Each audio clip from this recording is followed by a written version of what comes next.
Welcome everyone to Old Roommates. Today on the show, we are revisiting Shawshank Redemption from 1994. So grab yourself a little tiny itty bitty hammer and whittle away at those rocks while you sit back and relax and enjoy our episode. Hey everybody, welcome to Old Roommates, the only podcast that revisits pop culture through a middle-aged lens. This is Brian. And this is Christina. And this week we are revisiting the Shawshank Redemption. Is it the? From September 23rd, 1994, which, if my math is right, will be the 30th anniversary is this year of the Shawshank Redemption. Wow. Written and directed by Frank Darabont, obviously based on a novella by Stephen King. We begin, as we always do, by talking about then. Christina, please tell us the first time you ever saw the Shawshank Redemption.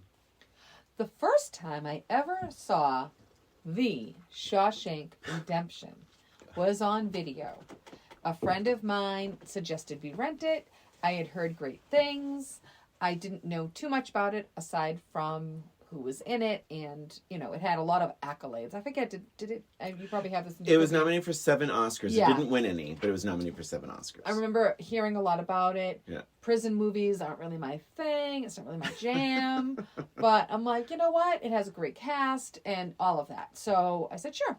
So we rented it, and I was absolutely blown away at how much I liked this movie. Oh my God. I thought it was just so wonderfully shot, and it was a nice mix. Like, I guess when I think of prison movies, prison dramas, I expect just all violence all the time. Mm-hmm. In this had so much more heart to it than I had ever expected it to have. Mm-hmm. So that alone made it so much more pleasurable for me. Okay.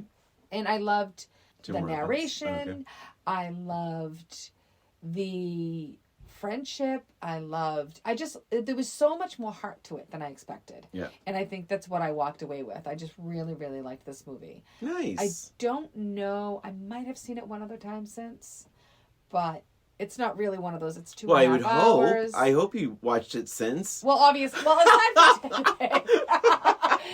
from this time around. I mean, it's 2.5 hours long. It's not something you're going to be like, hey. Yeah, it's a commitment. Let's watch the Shawshank Redemption.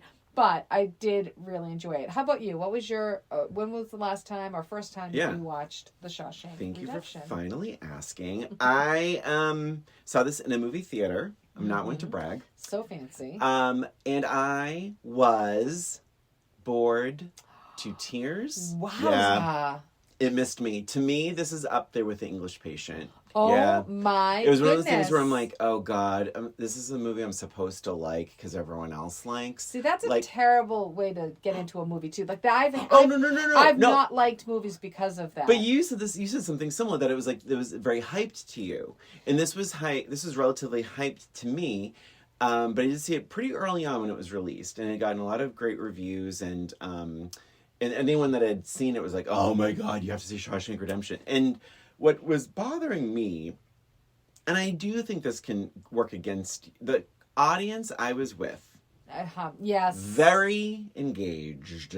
Interesting. And this is still talking about back then, in the movie theater, when the poster reveals the hole in the tunnel, mm-hmm. the audience I was in started cheering. You know, in a movie review, and they'll say, God. I stood up and cheered. These people actually cheered. stood up and They cheered. And were they all inmates? Like, was it a it was a field situation? trip. It was the prison field trip. Like, that's how we're gonna do it. But I think, but it was like one of those things, like, if the warden did something bad, if the captain did something bad, it was like, ooh. I mean, like, God, audience, please, like.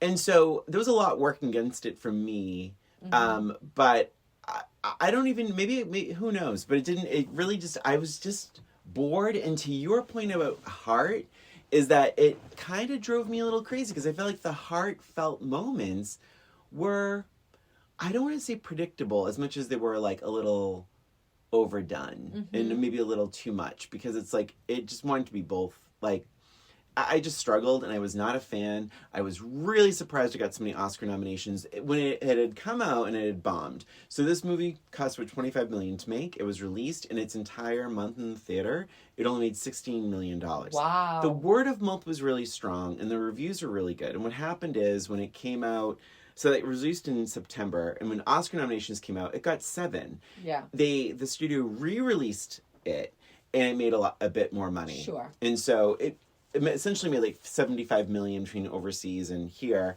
But I remember being a little surprised it got so many Oscar nominations. I agree with you. It is beautifully shot. But to me, it was a bit boring. Not a bit. It was fucking boring to me then. Wow. Yeah, it was boring. And how old were you? Were you young? It was 30 years ago? So it was 25? 25. No, I'm kidding. No, I'm kidding. Oh my God, wait, am I really? No, wait. Oh my God. I said that as a joke. Wait, 30? Oh shit, 30 years ago I was 22. Oh, you were way off. Oh my God, I said 25 as a joke. Oh my God. Oh my God, I really am that old. Yeah, so 30 years ago I was 22. So I saw this. I was 22 years old. So, okay. And you were 27. Yeah. 26, 27. So. But it was probably a little bit older than that because it was in video. Oh, right. So, yeah.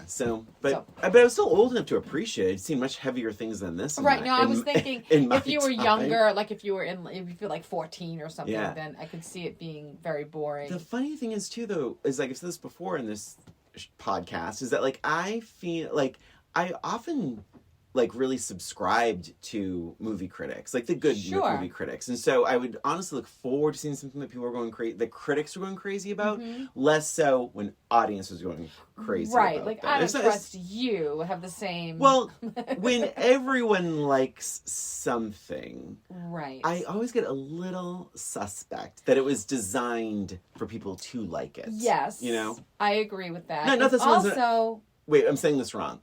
I'm not saying people make things so that people won't like them. I'm saying that when everybody likes this something, I get a little suspect because I wonder the quality if it was just made to crap. Why does everybody like it? Why does everyone written in a way that is not realistic? There's also a lot of things too before we dive into now, like that this movie is on so many best movies of all times. I think it's number 1 on IMDb for like most beloved movie. It had the first to get 1 million 5-star reviews. All these kind of like crazy accolades for the Shawshank Redemption. So Christina, let's dive in to now. When did you revisit the Shawshank Redemption? So I revisited it yesterday, actually. I kept trying to find time. It's, like I said, a 2.5 hour movie. Yep. And it's hard to carve out that amount of time. For me, when I put a movie on at night, it cannot be 2.5 hours. I will not make it through. I also want to be clear, in case anyone's new to our podcast, this is not how we make our money. The podcast is not a money-making engine. No. So we don't make any money. We use our money for this podcast. We actually have to work for a living. So this is we don't just sit around and watch movies all day. But yes, for sure. As much as I'd like to. Thank you for clarifying that. Yeah. So if anybody anyone wants to fund us independently, we would be happy. Well, only because it sounded like you were like, I just can't put a movie, like meaning like what were you doing during the day? So I just want to say, like, we have lives and jobs and stuff. Yeah. Thank you for clarifying that. So it was yesterday. Yeah. And so I was looking forward to it. Like I said, I had liked it a lot back then. And pleasantly surprised about it. So I was excited to watch it. I will say when I first put it on, I had no recollection of that first, like the courtroom. Oh, really? Okay. I had no recollection of his recollection of how events happened. There's sort of like a reenactment sort of thing. And that surprised me. I'm like, wait. And then I couldn't remember. I'm like, did he do it? Yeah. And I was a little bit disappointed when I realized that he actually didn't do it, because I would have liked it better if we still didn't know. Mm-hmm. Right? Like, I liked having that question in my mind. And then it was like, it's revealed in the middle of the movie that, no, he actually didn't do it. But, and the same with, like, everybody in the prison. Like, that's the kind of, like, the running joke within the prison. Like, everyone's innocent. Everyone's innocent. Yeah. The only one who admits it is Red. Okay, here we go. So we get to jump right in? Sure. Because that is such a negative for me that we find out through that little subplot, which this movie has about 83 subplots. But it's like, this kid shows up, Gil Bellows. Yes, from Ally McBeal. From Ally McBeal. Good to see him. It was originally supposed to be Brad Pitt, but no kidding. He was tied up with something else. But I was like, this would have been stronger if we didn't know. Because here's why. We're watching criminals. Like, everyone is like, Red, if you dig into what he did, it's different than in the novella and in the movie. But these are criminals. They did, a lot of them actually killed people. Like, a lot of them have, broken some pretty big laws. And the movie is this, like, sort of romanticizes, like, these grand sweeping vista shots of the prison yards and all this kind of stuff. And it looks gorgeous. And I felt like with, his name is Andy, Tim Robbins' character, it's like, well, we should cheer for Andy because he didn't really do it. And it's like, well, wait though. Like, I don't know. I feel like the movie's wrong for that. I agree with you. I think it would have been stronger and more interesting if we never knew. Yes. However, I understood why they put it in there. Oh. Because you're getting to a point where he's working for the warden and he's pretty cozy and there's a lot of trust there, and you get the sense that they sort of trust each other. And with that little subplot of this guy coming in and saying, oh, I was in this prison and this other guy was telling me about this, how he shot this kid, and they figure out that this is the murder that Andy was framed for, and he goes to the warden and saying, hey, I have all this information, I need your help, kind of thing. Yeah. And it's at that moment when you realize, and the scenes following that you realize that this warden doesn't give a fuck about this guy. This guy is still a criminal to him. This guy is working for him, and he doesn't want to lose him. You realize that Andy is cooking the books for him and making it all laundering happen because money. This guy, the warden, is not smart enough to do it on his own, and the warden realizes if he gets out, then Andy can tell on him, and this thing will stop, and it's all about him. And it's that moment when Andy, it's almost like a reality check, like, oh shit, like, I'm not his equal. I am not working in the workforce. I am still in prison. I'm never getting out of here. And these guys will kill me in a second without a second thought. Yeah. They're going to put me down where, the terrible people are. And it was just, I think that was a real pivotal moment. And that's when his whole personality changes. Like he was feeling like a regular person until that all happened. And he all of a sudden realizes, oh shit, no, this is it. Like I'm dead in here. Yeah. And that's when he becomes depressed. Everything changes. It's like that pivotal moment. And you as the audience members are like, wait, is he going to kill himself? Because we don't know what he's planning. We have and this is another thing I loved about the movie. You have absolutely no clues, inklings anywhere in there that he is planning an escape. You have no idea. As far as you know, he's just making the best of a bad situation. He's having these opportunities. He's able to sort of get in with the guards. He's being protected. At one point, the guard actually breaks the legs of some guy that keeps raping him. So you get the feeling that he's happy. He's making the best out of the bad situation. So it's at that moment you're like, oh shit, he's really fucked.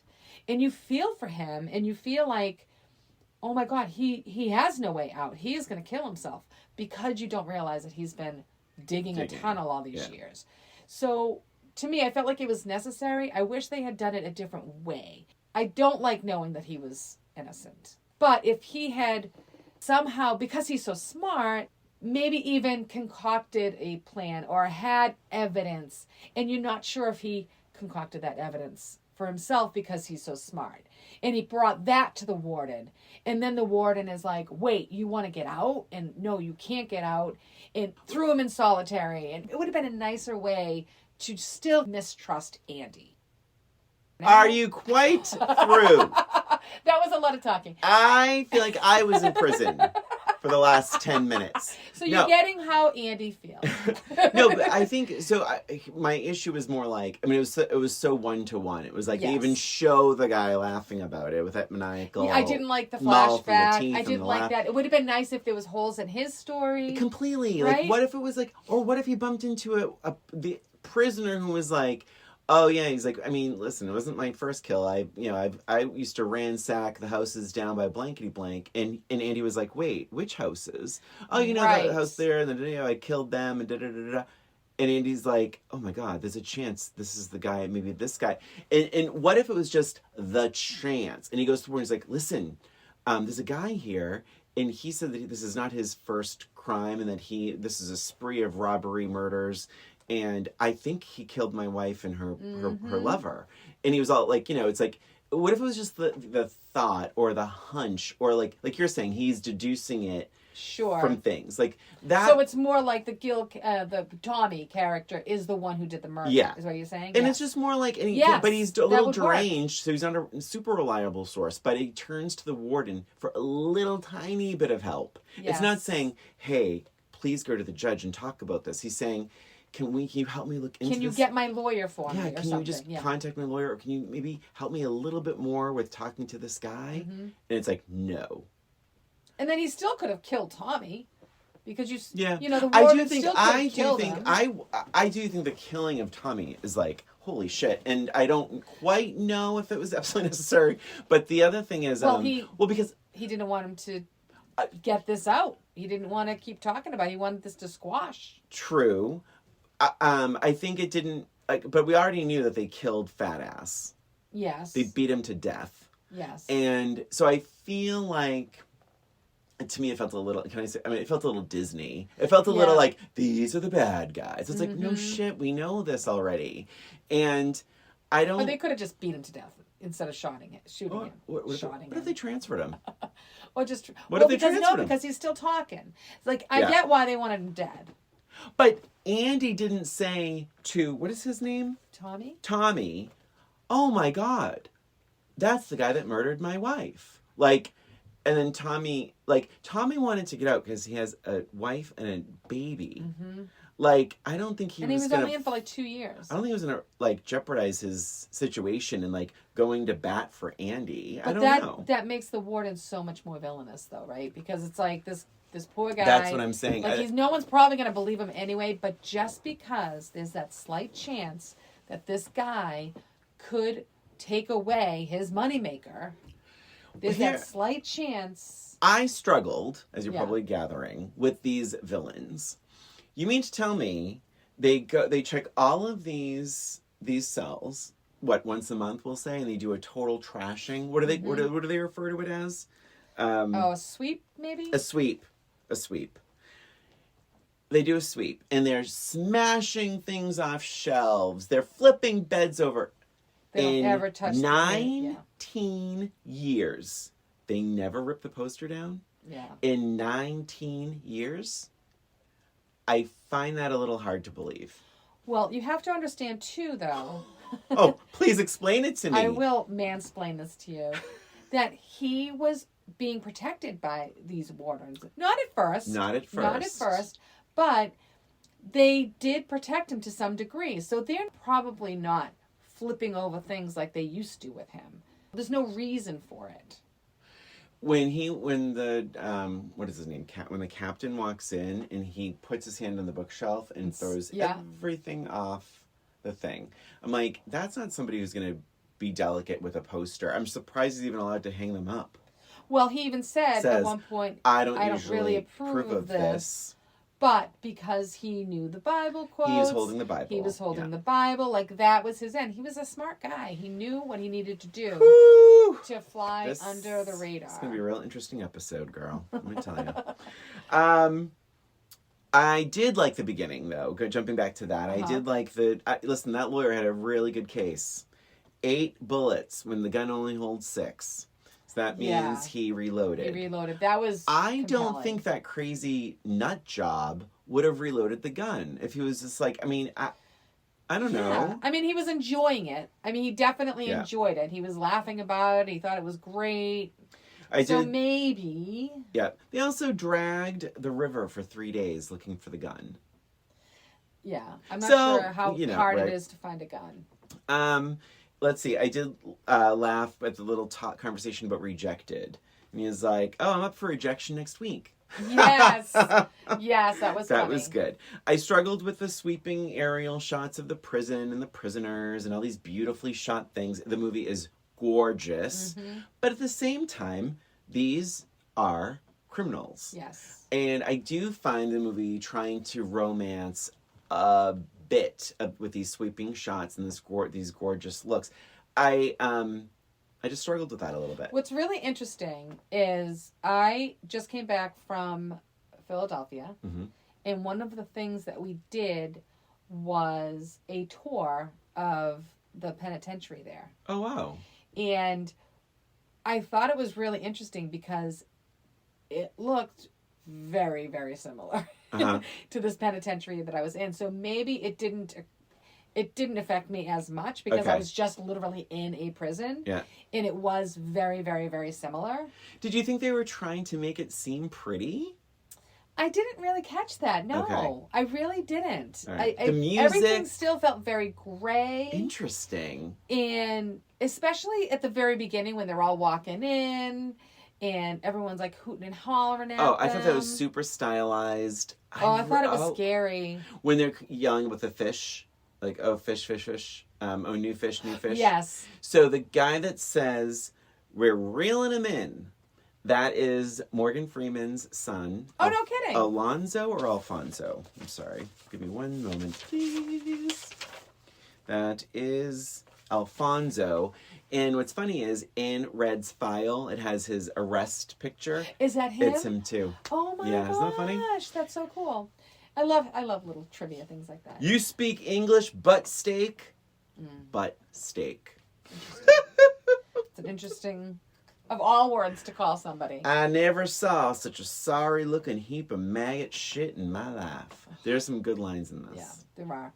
But yeah, I thought the beginning part was really scary when they're moving them in and they're showering them and throwing talcum powder and they have to walk naked. That is in my notes as well. I think that is so sad and so gross. It's so sad. It really is. Oh. At the same time, I wrote, this is so sad and so gross with the delousing scene.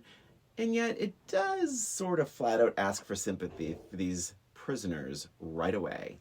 I struggled, Christina. Yeah. I struggled, damn it, through my middle-aged lens. I struggled. Because not everyone's an Andy. I think this movie is confuses itself in thinking that everyone's like Andy. Everyone's not like Andy. Some people actually did some really bad things to people. But I think the point of the movie is to try to humanize the prisoners. It's a peek into the humanization of these prisoners. They are still people. Yes, they did bad things, but they are still people. And they, this is how they have to pay for their crimes. So 1,000%. The villainous nature of the warden and that is absolutely disgusting and awful and all that. I do think both things can be true. Mm-hmm. I think that I don't necessarily, of course, prisoners should be treated like human beings, of course. I don't think it should be romanticized or beautifully necessarily like beautifully shot and all these things and to spin it into sympathy. Like that delousing scene is totally to get sympathy for these guys. Mm-hmm. We don't even know what they've done. Right. I mean, there's some pretty bad people out there. But the movie is wanting us to instantly sympathize. And I was a little floored by that because there's not... The movie had just started, essentially, and there's that huge aerial shot with all this big music as the truck's pulling in. And I'm like, ooh, I feel like the tone, through my middle-aged lens, it bugged me a little bit. Okay. Sorry. It's okay. You don't have to apologize for being wrong. Well, I don't want anyone to think I think prisoners should live a... I don't think Wow, prisoners you should just live let me get away with that. I don't think prisoners should be living a life of hell. I think it's... there's, you know... I mean, I think they should be absolutely allowed to get an education and all that and better themselves. Mm-hmm. But I don't think that... But I think the movie was a little too quick on the draw to make them seem sympathetic. It's interesting, yeah, because I mean, I'm just now looking at my notes here. Yeah. And I just said it's a great depiction of prison, dark, cold, scary. Oh, it's not what I got at all from Very this. interesting. That is interesting. Yeah. What did you think about the narration? I thought it was fine. I just thought it was perfect. Yeah. I thought it was Red. I'm so glad it was Red and not Andy's voice. I thought that was agree. a great choice. Well, Andy is an unreliable narrator at this Correct. point. We don't know what he's done. Right. Red is, first of all, it's Morgan Freeman, so he has a beautiful voice anyway. Which is the kickoff to that part of his career. I believe this is his first time narrating, and they really leaned in on his voice in other subsequent films. Yeah. But I said it's perfect. It's comforting. Yeah. You trust him right away. Like, you trust everything he's saying. Well, we also just saw his rejection appointment. Yes. And you're like, oh my God, this guy is as normal as he's just can a normal be. Guy. He's learned his lessons. He's a good guy. You can feel that he has regret, and he just is good rejected. Reject. Yeah. Over and over again. But at that point, to your point, and he says the same thing. You get this thing. It's like, again. you know what? He's just trying to make the best of this and counting his days. And he's learned a lot. He's found ways. Well, yes, I'm sorry. I don't. No, and he's found ways of having some sort of sanity and a routine there. Yes, and he is the kind of like the big man on campus too. He's the one that can get things. He has connections. He has sort of, made a reputation for himself in there.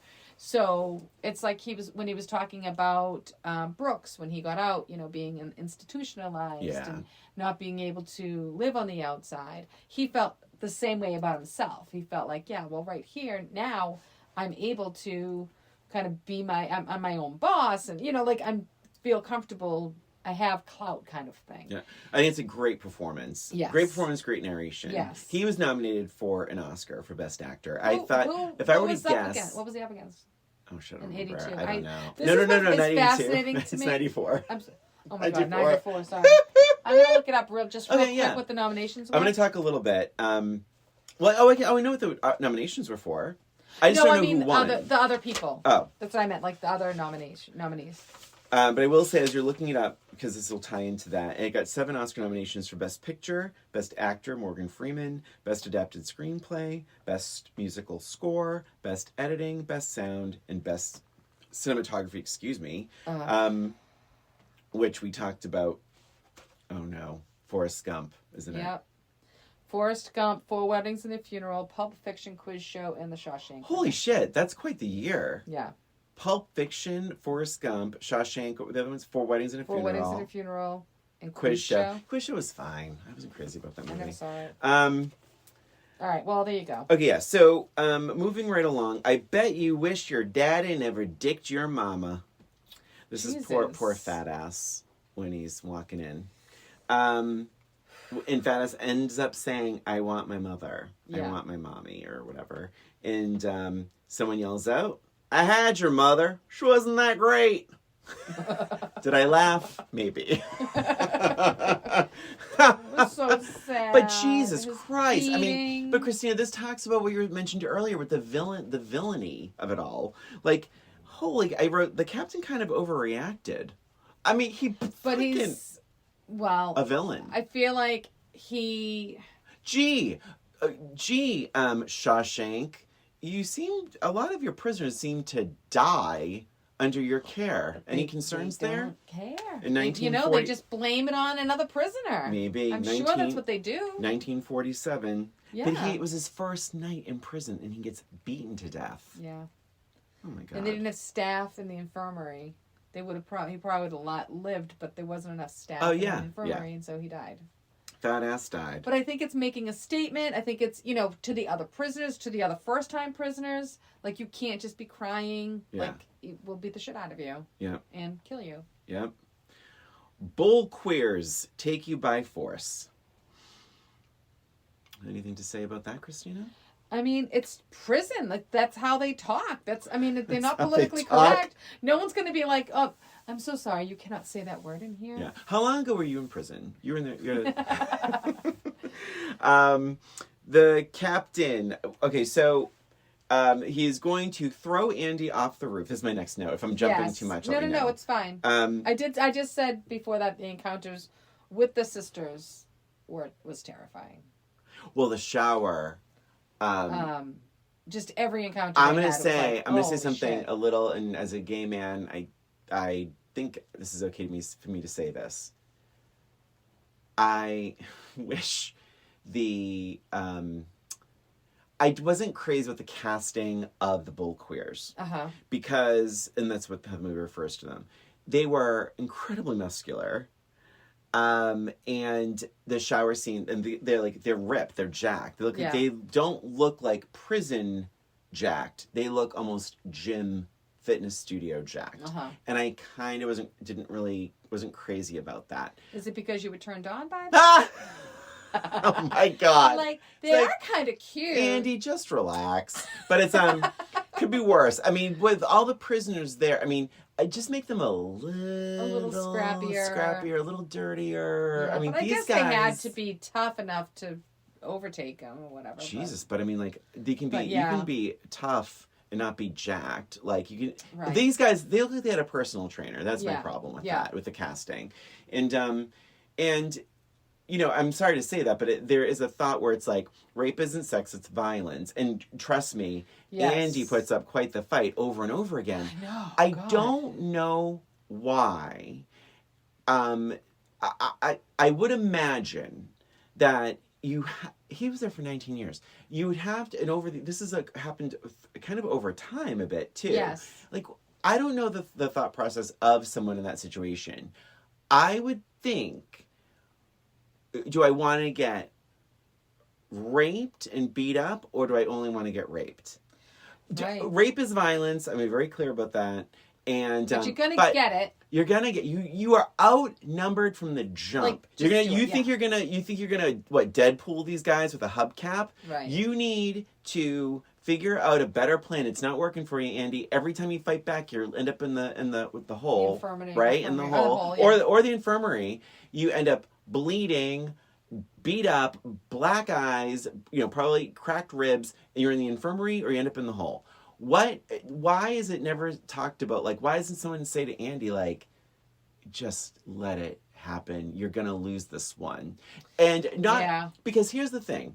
This movie does... they're not going to go away. You're not going to go away. You need a better strategy. You're not going to win this. I honestly think, I would wonder if there's any prisoners out there that, like, I'm sorry to be graphic, but like, they're just like, you know what? I'm just going to let it happen. In fact, I'm going to lube my butt so it doesn't hurt. So it doesn't hurt as much.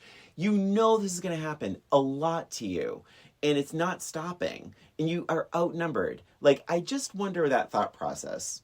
Yes. The other thing about that too, I don't know. I don't know what his thought process. I guess maybe just he wouldn't feel it would break his soul to not fight back or something, right? Sure. But the other thing I questioned is there were what 5 or 6 of those guys? Oh God, yeah. Right? Yeah. So I know you're wincing, and that's terrible. Yeah. But aside from that, like, how could he get that much of a fight in anyway? Right. I don't. Right. Yeah. I mean, everybody grab a limb, and you still have 2 extras. Like, I mean, he can't have gotten that many swings in. It could have been that big of a fight. I think, too, because so much of this movie is about male relationships and male friendships. And I think for Andy to say, I've been beaten down, and just allowing himself to say, be raped by these guys. And then but then at the same time, have this friendship with Red build up. Like, it could have been a good juxtaposition of, like, this horrifically violent thing is happening to him, and he can't even fight back, to this guy Red who's being incredibly nice to him, and this true friendship is forming. And you have that juxtaposition of these sort of relationships. I just didn't like, what it is? I didn't like seeing multiple rape scenes. I didn't like knowing Andy is getting time because he's fighting back. Like, it's like, I don't know. But you didn't like it when it was, like, pretty either. So pick a side. Do you want it to look like prison or not? Listen, it's an imperfect film. My review is also imperfect. In my opinion. So them hanging off the ledge of the roof. Yes. And I just feel like Andy played that a little wrong because he's like, "Do you trust your wife?" It's like, "You son of a bitch!" That is not the way. Jesus Christ. What is wrong? Say, How about just say, "You can gift it to your wife." Exactly. You don't go. Do you trust your wife? Do you of trust course he's your gonna wife? get thrown off the goddamn building. People have guns drawn on him. It's like, Andy, that is not the tactic. Yeah. This is a bad idea. I said the tax advice is smart, but pretty risky. Yeah. Yeah. He's like, "You're gonna be giving me a blowjob." What do you say? You're gonna be giving me a blowjob? A gummy. What does he say? No, Is it to punch his teeth out? Something about that. Yeah, gross. I'm like, oh my god, you guys are like so obsessed. Yeah. I mean, how good could he be? So Alice Redding is in for murder. I want to quickly deviate just a little bit. Sure. I did some research. I was like, what was he in for? Right. They don't say it in the movie. Okay. But they do say it in the book. Well, I looked it up also. I guess in the file you could read it's a robbery that turned into a murder. But he shot the person. He was robbing someone, and he shot the person. So it's different in the book. It is very different in the book. Do you know what happens in the book? He wanted to kill his wife. Yeah. And he ended up killing a neighbor and a child. He wanted to kill his wife, so he disengaged the brakes. He broke the brakes in the car. She ended up killing a neighbor and a child as instead or as well. I think as well. As well. I think as well. So, I mean, Red is not. I mean, sure, 2 of those murders were accidental. Right. He's still a murderer. Mm-hmm. And he admits it. I wrote, these must be amazing cigarettes. Because it's all about cigarettes. Christina, you're a former currency smoker. of prison. That is their vice. That's the only. No, an awful lot about prison. Everybody has a past, Brian. Everybody has a past. And I watched Orange is the New Black, so I feel like I'm an expert. Every season? Every season, yeah. I think I quit after season 4. Yeah, I wish I had quit after season 4. Oh, no. However. Yeah. No, but that's the currency. Like, that's what they have. Like, that's. But they're like also. Wait a second, though. Really, I'm really sorry to interrupt you. No, it's okay. But they're also smoking them. You see them smoking them. And, but Red never smokes. No. But he deals in cigarettes. He clearly knows that this is stuff. People will do things for cigarettes. Yes, and I feel like it's one of those things that if a guard catches with cigarettes, it's not like they're not going to be thrown in isolation or anything. Yeah. But if it's booze or if it's, obviously a weapon or something like that, then that's a more serious offense. So there's probably some things that he can get that aren't necessarily punishment for. Again, Christina knowing way too much about prison life. Yes. So let's see. I think something may have been... So according to my research, this movie was shot in order. I kind of question it. When the scene where they're watching the movie with Rita Hayworth, Andy leans over to Red and says, "I heard you're a guy who can get things." That was already established. Right. Multiple times. You think it was like sarcasm? That as like a joke. Like a joke. Because they've been friends and he mentions it even like the first time. Yes. Or that's something. how they meet at the baseball scene. Right? Yeah. So I don't think, because he's already asked for the knife thing, right? Yeah, he already asked for the... Yeah, it's so weird. So yeah, I think it was a joke.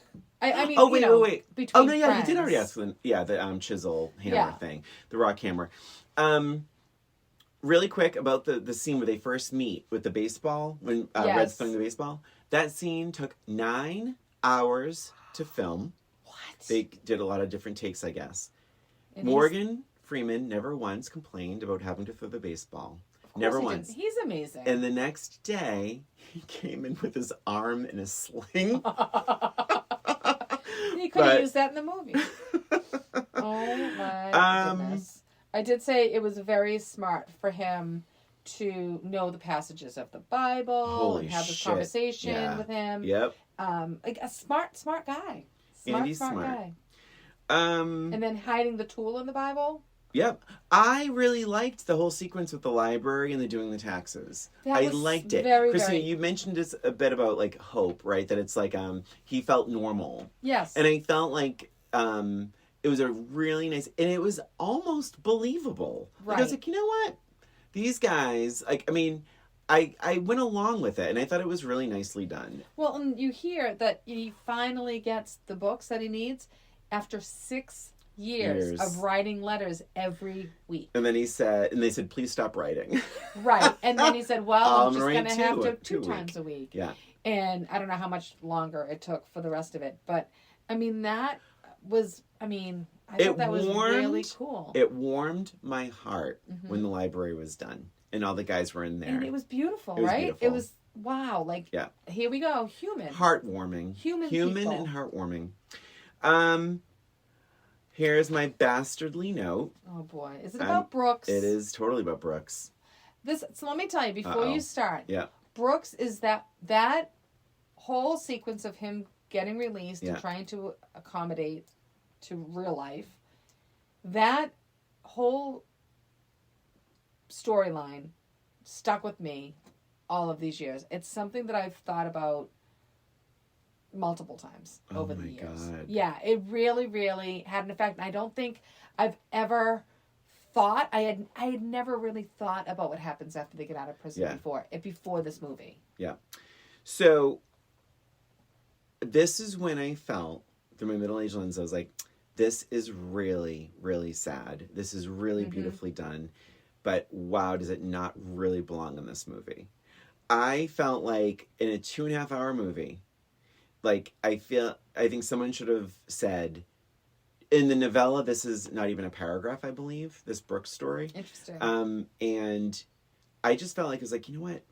Do we need it? Do we really need it? And my middle-aged lens says no. I do think it's well done, but I also think this takes us a little off course. A little, but it does put into perspective the institutionalization of the prisoners. It paints a bigger picture of it, I think, for me. And I don't think it's necessary. I don't think I need to know about the institutionalized... I think you're just against prisoners. I'm not. What have prisoners ever done to you? For starters. No.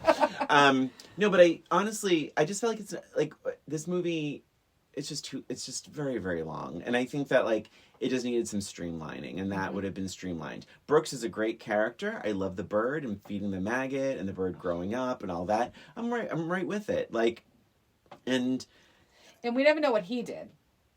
We don't know what he did. But he's been in there for a very long time. 60 years, I want to say. Yeah. I mean, it's got to be. I mean, he's. But I don't need to see Brooks almost getting hit by a car on his first day of freedom. I don't need to see shit like that. And I just didn't think it was necessary. It's beautifully done. Yes. I don't think it belongs in this movie. Okay. Let me see. Okay. Andy, this is a little chunky note. Let me just say one thing that I wrote about Brooks. I said it's heartbreaking and oddly understandable. Like, you understand why he kills himself. 1,000%. You just get it. You're like, yep, this isn't the world for him. Hello. And he talks about maybe trying to, like, I love that he writes the letter to them, so we know kind of what happens. And he talks about maybe committing another crime so he can go back home. He was going to stab the guy in the neck in the library. Yes. With a candlestick. Yes. I'm just kidding. The candlestick. You fell into that. I did. So here's my long note. Andy just gets his funds, his books, his records, and he instantly just decides to lock the doors and blast opera. It's like, bitch, you just got everything you wanted. Why are you fucking this up? It made no sense. And also remember, minutes before, he's told, you need to get these books out of here before the warden comes back. He doesn't. So it's like, he is, like, why? Because you like the opera sequence of this, and you're going to lock the door, get yourself in trouble, end up in the hole, da-da-da-da-da. It's like, why not breathe a little bit, set up the books, set up the music, versus some stupid stunt that honestly just feels like a movie moment. Yeah, I feel like that could have been... You're talking about things taken out of movies. Yeah. I think that could have been taken out of the movie. Yeah. For sure. I mean, again, it's another little part. Like, they haven't listened to music in all of these years. That, to me, I don't know, like, the life of jail or prisoners, but that idea of not being able to listen to music I think I'd go insane. Mm-hmm. Yeah. Yeah. I think that more than probably not watching TV. Right. Because I believe it or not, like when I go on walks, like just by myself, like that idea of solitude, like I'm always playing music in my ears or some, or podcast or whatever. And it's like that, but to not even be able to just be alone with your thoughts with something in your ears, taking your mind off of things, that has to be so hard. Yeah. So what maybe is it that's so maybe that's, the reason they put it in or whatever. But yeah, I mean, but what it wouldn't have been, it wasn't it necessary. would have been just as meaningful if Brooks, he's like, Brooks, come here, and he played Brooks some music sitting in a chair, and Brooks was like brought to tears because it's been so long since he heard music. Yes, that would have been beautiful. That would have been really beautiful, really good. And then Brooks, like, what if to calm Brooks down while he has the knife in the guy's throat, he plays some relaxing opera music, and it brings Brooks to tears. He sits down in a chair and just sobs to this beautiful music that he hasn't heard in decades, and then he's released, and he goes. But wait, that happened way after Brooks was released. It happened like 6 years after, because then they dedicate the library to him. You're right. You are right. Sorry about that. He could have hummed a tune. Okay, I did my note right after that whole sequence. I wrote, this movie often feels more interested in being cinematic than in its storytelling. And then I wrote, $500 for the library, yay! I did like that subplot. Library, yeah. Warden doing shady deals, prisoners doing community service, but he's taking the money, kickbacks upon kickbacks. Mm-hmm. On the outside, I was an honest man. I had to come to prison to be a crook. Interesting. To learn how to be a crook. To learn how to be a crook. I wrote poor Red, same speech every time, rejected every time. He's just going through the motions at that point. As a screenplay because note, he's losing hope. Losing hope. Yeah. I will say this, the screenplay, his first time, they go, sit down to Red. Mm-hmm. Second time, he said, what is it? Oh, damn it, I thought I wrote it down and I didn't. It was like, sit down. The next time is, you can sit down. The third time is, please sit down. Interesting. Yeah. Let's see. Poor Tommy. I did say, would the warden really trust a prisoner? I felt like that was a little questionable. Meaning trusting Tommy? Oh, trusting Andy. Andy. Yes. With all of the things that they were doing. However, later down, you realize... he ain't getting out. He's... stuck. There's no reason why it's really just him doing his dirty work. There's nothing that Andy can do to him. Yep. At that point in time. Yep. He's not trusting him. He's just making him do his shit. I kind of laughed at this one, and I'm sorry. So he made love to his wife under this oak tree, and then he proposed to her. Can you imagine if she was like, nah, no thanks. Maybe that's why he had sex with her first. That's what I'm saying. Oh no, just in case she says no, I want to get laid. How funny that would have been, though. Imagine like some guy romancing you and like making love under this tree in a picnic and be like, and it's like bad, and you're like, will you marry me? And you're like, well, I need some time.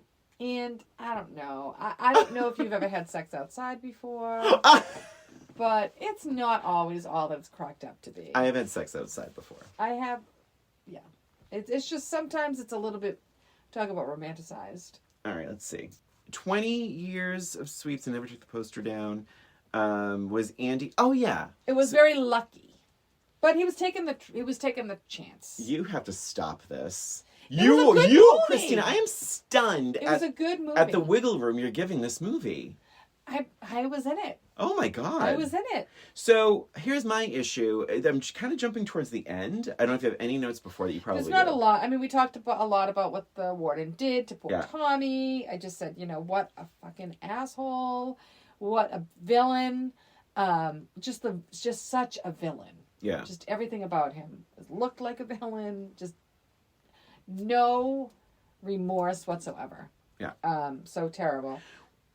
And then I just wrote that like the suspense about the suicide attempt was really good. Like, you really weren't sure. Like, he got a rope. He was depressed. You really kind of felt like he was going to kill himself. Red. Andy, sorry. Andy, yeah. Well, because they do the same thing with Red. Red gets up on the table. That I didn't think he was going to kill himself. I didn't think so either. No. Yeah. So, but here's the thing. Was Andy at all concerned about Red's safety with him escaping? Because they knew that he and Red were very close. Right. And you know how this prison works. They would be like, tell me where Andy went. Red could be like, I don't know. And they could have beaten Red to a pulp. Just beaten him anyway, or killed him. Yeah, I mean, they're going to do that regardless of whether he tells them or not. Like, he probably figured he just needed to do what he had to do. That's part of prison life, Brian. Have we not learned about prison life? If you're just joining us, what? Christina has definitely been to prison. I think what was more concerning to me was the conversation that Andy had with Red. And he's talking about the oak tree, and he's talking about this and that and the other thing, and the rock, and the road, and where it is. And Red does not write anything down.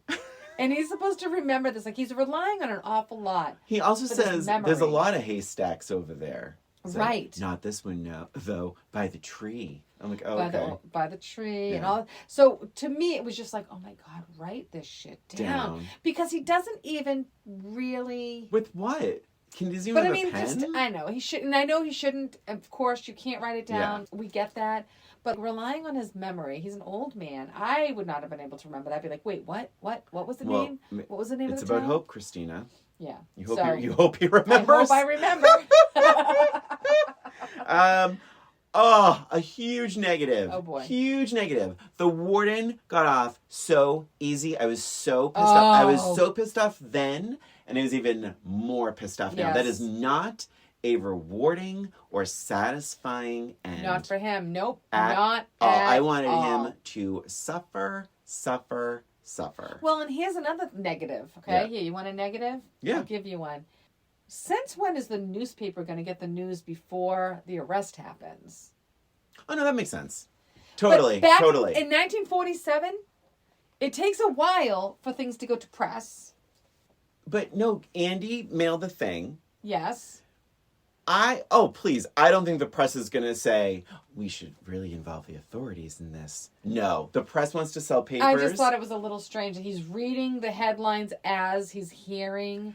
But one thing I have to say, this is not necessarily even news. This is a prisoner's account. Mm-hmm. This could have just been like a piece with no real, say like, this just happened. He's not really, he's writing about his years in prison. I see. Okay. Years of corruption. All right. So this is like an expose. It's kind of like, oh my God, I hate when we talk about like current events. But it's like, there are people that come forward and say like, here's how I was treated by someone. And it's this then there's whirlwind. An investigation. Okay. Yeah. But I think people often go to the press before they go to the police. I just thought it was a little strange that it would be printed out in the newspaper, and it was just a little coincidental. Like he's reading about it, and then he's hearing the sirens. I respectfully disagree. Okay. Because they're all reading it at the same time. Yes. Okay. The press wants the hot scoop. They want the hot story,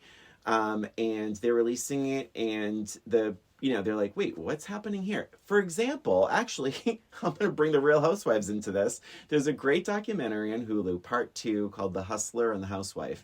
And that is what happens. These two journalists from the LA Times are like, wait a minute, this is another story about this guy being sued. So they start digging in. They release this story, The Rise and Fall of Tom Girardi.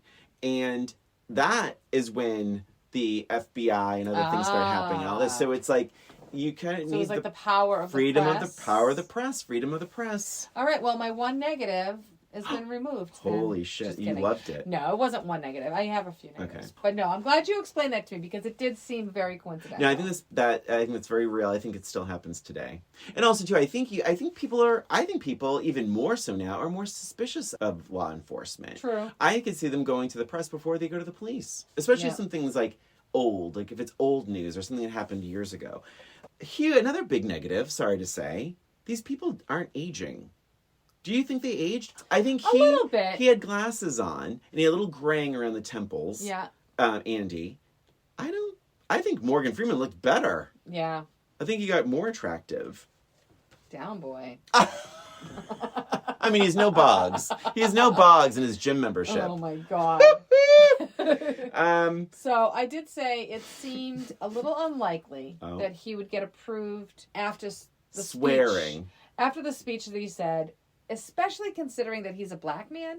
I just feel like racism back then was really, I mean, it still is, but I just feel like when, he comes in and he's like, well, I don't give a shit about that. Like, it was very disrespectful. It was disrespectful, and I wish that line was tweaked. I wish he didn't say give a shit or he said shit. And I wish that line was either taken away or just reworded to make him sound just wiser. A little bit wiser, a little bit more intelligent. Red is arguably the best character in this movie. 1,000%. And what helps is that he is incredibly resourceful and smart and calm and rational. And we just don't see it. In fact, another negative, we don't ever see it in those scenes. Mm-hmm. Like, he doesn't really show his intelligence, his charisma, and all that kind of stuff. So it's like, I wish his third one would have been like just a smash out of the park. I mean, obviously it needed to be different than what he's, been spouting out all along. But yeah, the fact that he was just very disrespectful, I don't think anyone's going to be like, well, there you go, out on the streets. So it seemed a little bit unrealistic. Yeah. Oh yeah, he's but it was also actually appreciative that it wasn't like a movie moment either. We're telling a speech about. I want to be clear. I did not want a speech. Blah. Like, I didn't want any of that either. But it could have been a little bit different. You know what else I didn't want, Christina? What? I didn't want to see every effing step Red took to the tree. Oh, that was a long walk. God, that was a long effing walk. At this point, how's he getting back? He's not calling a cab. That's what I thought. We started walking back. I'm like, what the hell? He's out in the middle of nowhere. He's going to die. He's like 80 years old. So, I guess in the original ending, they wanted it to end with Red on the bus on his way. Okay. Because that way it left it about hope. Sure. The studio's like, absolutely not. We need that reunion. We need the whole thing. I was glad to see the reunion. Although they cut away from the hug. They do I was waiting for the hug. Another aerial I'm like, shot. I need the hug. Yeah. I need the hug. But I did see the hug at the end. It was you do. You do see it, but it's from a distance. Very, very. The movie is long. But I wrote the ending. The very end is very sweet on the beach and all that. And it's beautiful because you have that, like, another grand sweeping aerial shot. But it's blue. It's and so quiet different. And empty. Versus the crowded prison. Yes. I said such a satisfying ending. Yeah, it's a very sweet ending. Yes. I will agree with you that. And it's filled with hope. And how nice to have like a hope-filled, satisfying, happy ending for a prison drama, right? Like that was probably why I liked it so much. And, well, the big question, Christina, did you like it more, less, or about the same as all those years ago? I might even say more. Okay. What about you, Brian? Through my middle-age lens, slightly more. I was not bored. Good. It is long, but I was not bored. But I will say the acting, Tim Robbins kind of escaped me back then. Like, I thought it was just fun. Good, yeah. He's actually very good in this, and Morgan Freeman's amazing. I did also say, like, it almost feels like a TV pilot in a way. Like, they're really trying to establish a lot of these characters, maybe too many of these characters, to be fair. But I did think the cinematography is beautiful, almost to a fault. But I liked it certainly more than I did before. Yeah, and it's interesting to watch it knowing the end.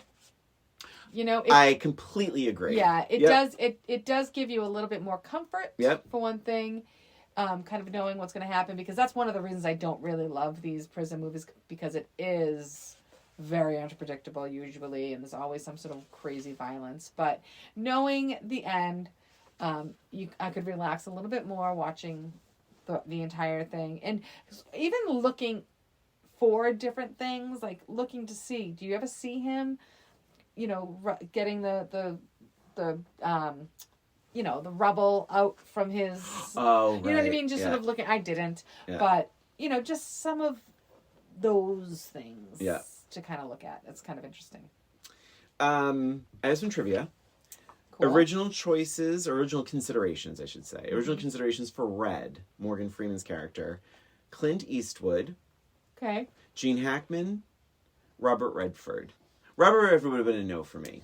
He's too pretty. Yep. Yep. I think the other two would be great. I just couldn't buy Robert Redford as a prisoner. No. Stephen King, this is one of Stephen King's favorite film adaptations of his work. Mm-hmm. This was the most rented video of 1995.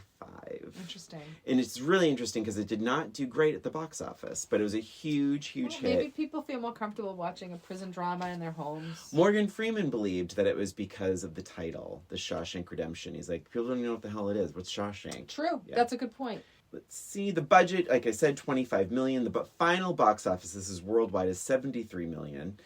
And that's it. Now I have a match game. And this is our third Stephen King. The Shining was Stephen King, right? Yeah. Misery. Yeah. Did we do anything other than the other two? Oh, I don't know. Maybe not. We haven't done like Cujo or Carrie or anything. Yeah. Yeah, no. So I do have a match game, though. I have an FMK. Who wants to go first? Do you want to go first? I don't mind going first. Go for it. Be kind, Christina. It's actually pretty kind. Oh, okay. I could probably guess who you're going to give me. Say the guess. I'm going to guess you would give me Boggs, the rapist, the warden, and the captain.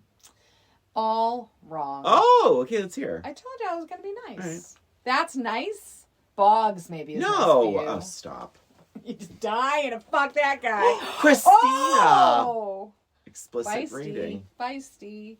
Anyway, so no, the three I'm giving you are Red, Andy, and Tommy. Oh my God, that's so nice of you. Right? You're not usually this nice. No, I'm not.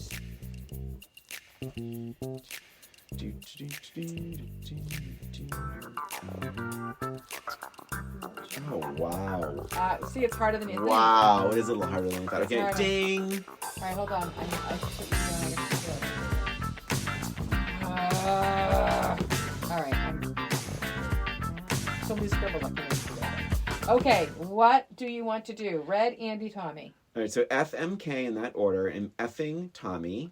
Okay. Marrying Red. Mm-hmm. And killing Andy, sadly. That's what I thought you would say. Yeah. That's what I thought you would say. I mean, Red, what a great guy. He's such a good guy. But I would want to keep things really friendly so he wouldn't dismantle the brakes in my car. Yes. So I have all kinds of scribbles, my gosh, right? Okay. So I was also going to fuck Tommy. Okay. And I went back and forth between Red and Andy. And I ended up on marrying Andy and killing Red for a couple of little reasons. Money. I really loved Red. I originally said I was going to marry Red. Oops, sorry, I didn't mean to touch my microphone there. But Andy, to me, felt like he was a better husband. Not necessarily when he was with her. That's but totally he's fair. Learned so much, and he because he really loved her, and he understood like where he went wrong, and all this. Like he really understood that. Red tried to kill. We don't know much about his relationship. Right. He might have been jealous and wanted to kill her. Like we don't really know that. And also, Red is a lot older, so I feel like he's kind of closer to death anyway. And Andy is really, really smart. Like, he could handle the finances. Okay, so fair. Those are my reasons. But it was a tough one. It was tougher than if they're all bad. Yeah. That was tough. I have a match game. Okay, let's hear it. All right, Red said, Andy was getting plenty impatient with his prison break plans. It's an interesting impersonation. Red said Andy was getting pretty impatient with his prison break plans. At one point, he asked me to smuggle him in a blank. Ding. Holy shit! Really? Ding. Not really realistic, though. Oh, God. Okay. Red said Andy was getting pretty impatient with his prison break plans. At one point, he asked me to smuggle in a blank. A drill. Oh, that's good. I would stick a dynamite. Just blow the whole lot Just out of blow there. it all up. Oh my gosh. So I'm glad you liked it a little bit better. Yeah, too. Yeah, I am and- happy about that. Yeah, how did you watch it? DVD? A DVD Library? from Yeah, the library. same. Yep. I sure All did. right. It wasn't anywhere. Well, friends, that was The Shawshank Redemption. And that's it for us and for this episode of Old Roommates.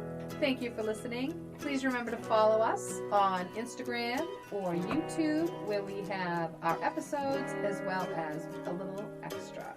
And if you have any questions about our show, any suggestions for movies we could revisit, reach out to us at oldroommatespod@gmail.com. Thanks again for listening. This is Brian. And this is Christina. Until next time.